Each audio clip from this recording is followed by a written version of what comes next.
All right, so I am Mr. Z, Aaron Zsilavec. This is me and my wife, our three boys. My wife's name's Tara. Talon, Hunter, and Kenton are our three boys. They're 12, 10, and 8 years old. They all go to Sunset Heights in 7th, 5th, and 3rd grade. And that's our dog, Val. She's about 10 years old. We've had her for about 5 years. Hey, Z. Yeah. I can't see your screen. Oh, no. You're right. I didn't click the button. Here we go.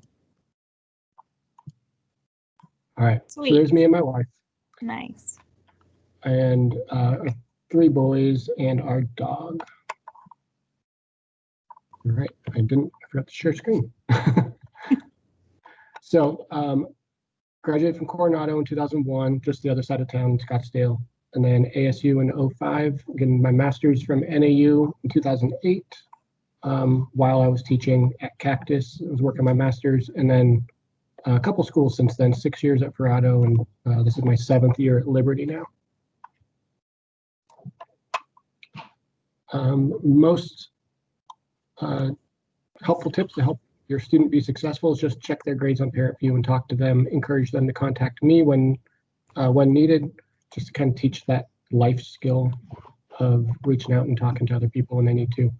And then if that's not working, you can always contact me via email, phone number, or the Remind app, or text message for the Remind app, which is this code right here for this class. And that should have all been emailed out also at the beginning of the year, all that contact info. Most of my communication is straight to students, just kind of in this format that we're doing right now, where I share my screen, I do the teaching, and then talk to them, and they can still see me and hear me, and then we can have that back and forth dialogue. They can ask questions by raising their hands and things like that. That's kind of how our class works. Very similar to this. This whiteboard here is, I do have a little pen tool that I can write on it here and all that sort of stuff. So that's more or less how class goes every day. Dual enrollment info, we just started talking about it today. And usually students in this class have already done dual enrollment for college algebra. So it's an easy process. And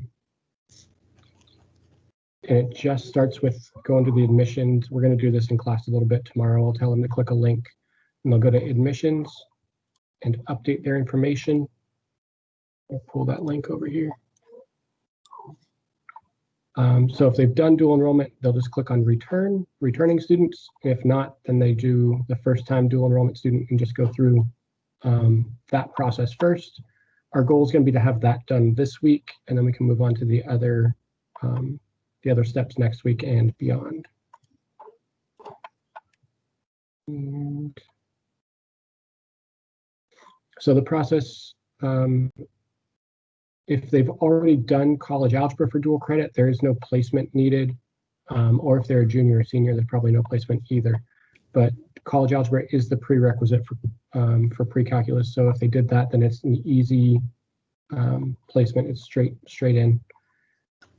And we will be registering. We have about a month to get that done. So this next month will be full of dual enrollment stuff, but pretty well spaced out. We're not going to be rushing anything.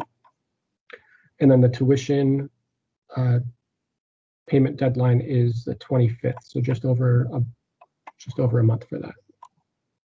So for pre-calculus, you know that writing's probably really small, but I put the important numbers big here.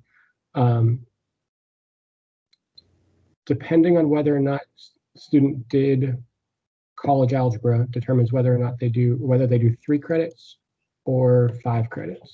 So if they did college algebra, then they will just do this class as a 3-credit class, which is only $216 plus I think it's a $15 registration.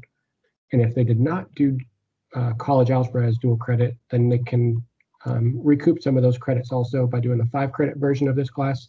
It's the same work no matter what. We still cover it the same way. It's just the way the credits work out for the college. they view it as 2 of the credits for this class would overlap with college algebra, and they don't want the overlap on their transcript, basically. So those are kind of the big parts of it. And I think that's it. That's my last slide. Yeah. Do you have any questions?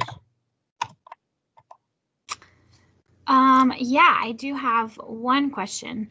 Yeah. So are you teaching you're teaching everything? Nothing's going through Florida Virtual? I'm teaching the content that's on Florida Virtual. Okay. That's how we're doing it right now. So our slides are the same page as a Florida Virtual, but I'm teaching it because I think it's easier for the students that way instead of them just reading it and trying to figure out. I think math is too hard that way. And are you going to be live every day, or? That's my plan. Yeah, as much as I can. Yep. Okay. So just like if we were in person, except there's no subs, so we'll have to figure that out if I'm not able to. I know. Okay. So yeah. I think that was it. Okay. Well, thanks for coming. Yeah. Thanks for being available. Have a good night. You too. Okay. Bye. Bye.